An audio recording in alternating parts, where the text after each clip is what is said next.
How we doing, folks? Brody here with Pierre Steel Manufacturing, alongside Clay with Solberg Industries. Today we just wanted to take a little time to give a quick overview and installation video of our Peterbilt 357, 378, 379 frame horn reinforcement bracket. What is this bracket and how did it come to be?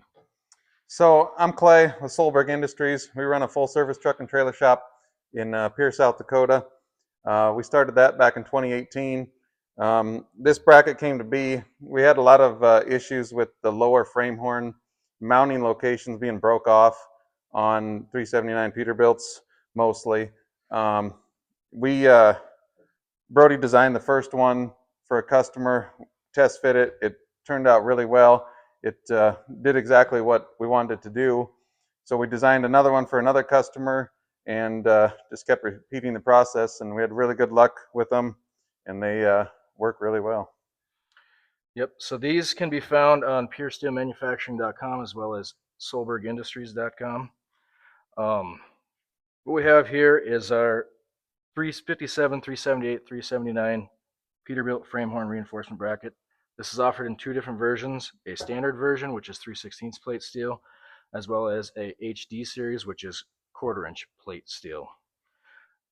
Depending upon which option you go with, you will receive respective support hardware for the lower portion of the bumper. On this one, we have on the side incorporated slots for zip tying up wires, any kind of wires for lighting, factory wires, anything of that nature. As well, another common issue with the frame horns is that the lower portion of the bumper, the factory support arms are not very well designed and they leave a lot to be desired and usually end up causing the failure of the lower frame horn. As well, a lot of guys opt to put taller bumpers on there versus the 16-inch bumper. They'll put an 18 or 20-inch tall bumper on there, and 90% of the time they do not replace those lower support arms, thus perpetuating the issue even further. So on our bumpers here, we've incorporated on the side a slotted groove to allow our support arms to accommodate 16-inch tall all the way to a 20-inch tall drop bumper. These are the arms that you will receive with a standard duty and with an OEM bumper. The ones for a HD are the exact same, they're just made out of 1/4 inch plate. If you have a standard duty with a herd, you will receive these support arms, which are identical to the factory herd ones, just that the factory herd ones are 1/2 inch plate. These are 3/8 to accommodate for the extra added thickness of this plate. As well, if you go with a HD and a herd, these are 1/4 inch lower support arms that are broke to accommodate as well the thicker sides on the brackets. The standard duty bumper weighs about 39 pounds and the HD bumper weighs about 51 pounds.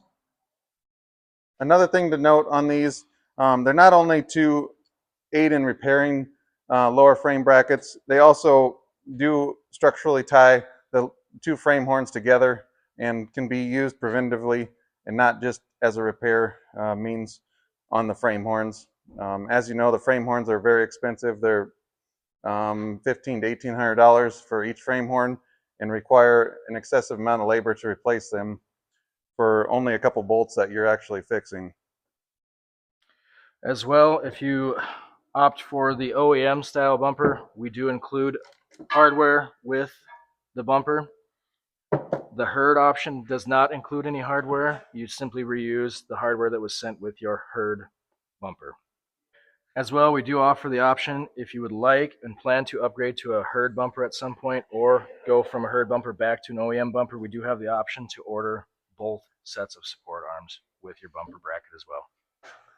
So as you guys can see, these are the frame horns on the front of the truck. And as you can see on the passenger side there, the lower mounting holes are missing.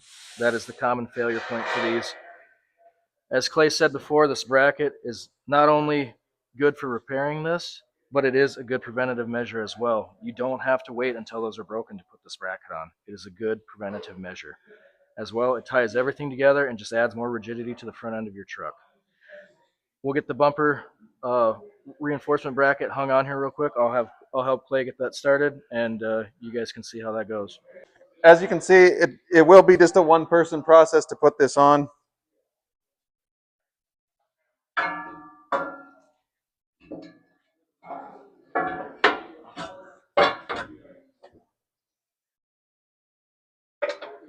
So what Clay's doing here is he's just using 2 half-inch bolts in the factory holes on the front of the truck here to just loosely threading them in there to hold the bracket in place so that he can put these side bolts in place, which these side bolts are the factory bolts for the lower support arm.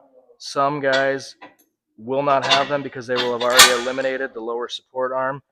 If you need replacement bolts, these are a metric M16 by 220. As well, you could use a 5/8 by 8.5 inch long bolt. And as you see, once it's in place, the bracket will hold itself up generally on its own. We just put these in for safety measures to make sure it will not fall.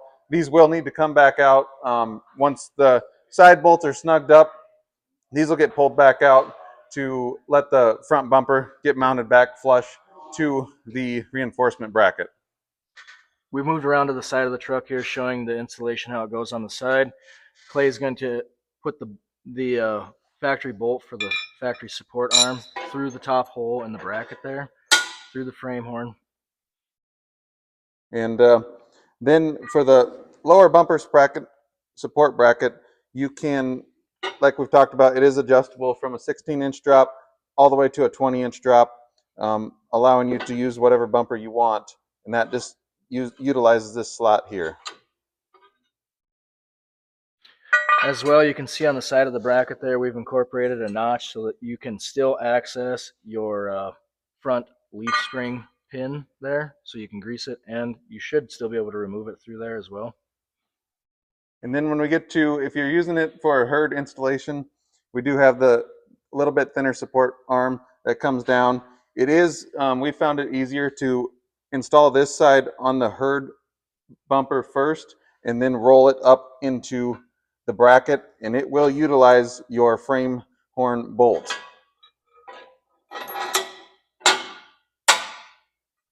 As seen like that.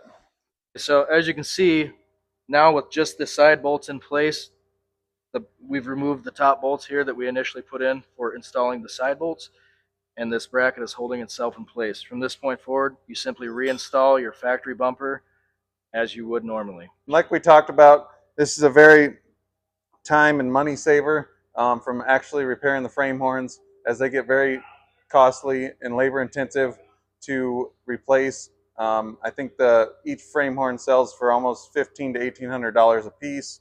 So this is a huge savings, and it does actually cure the issue of why they initially break, which is there's no, the side support arms a lot of times will get left off when people go to install larger drop bumpers, such as an 18 or 20-inch drop bumper. As well, we have seen some other alternatives online that just replace a single broken lower frame horn deal. Those are an alternative for people, but as Clay mentioned, that's not addressing the root cause of the issue, which is the fact that you don't have any kind of lateral support to your lower portion of your bumper, which we have attenuated with our slotted bracket. So that pretty much concludes the installation and overview of our frame horn reinforcement bracket for the Peterbilt trucks. As I said, we get a ton of questions about these things, so hopefully having it in video format and seeing some pictures and images and stuff like that will help answer any other questions that you may have had if we didn't answer them in the video. If you also have any other questions or concerns, updates, revisions you'd like to see made to the brackets themselves, do not hesitate to reach out, contact us, let us know what you'd like to see. We're available Monday through Friday, 8 a.m. to 5 p.m. Central Time. Office phone number is 605-223-8543. We can also be reached via email at office@pierresteelmfg.com. Just want to mention a few things. We have had people ask before if these will work with a blind mount style bumper. All the ones that we have encountered, they've worked fine with, because the blind mount bumpers just bolt on just like a regular factory bumper does.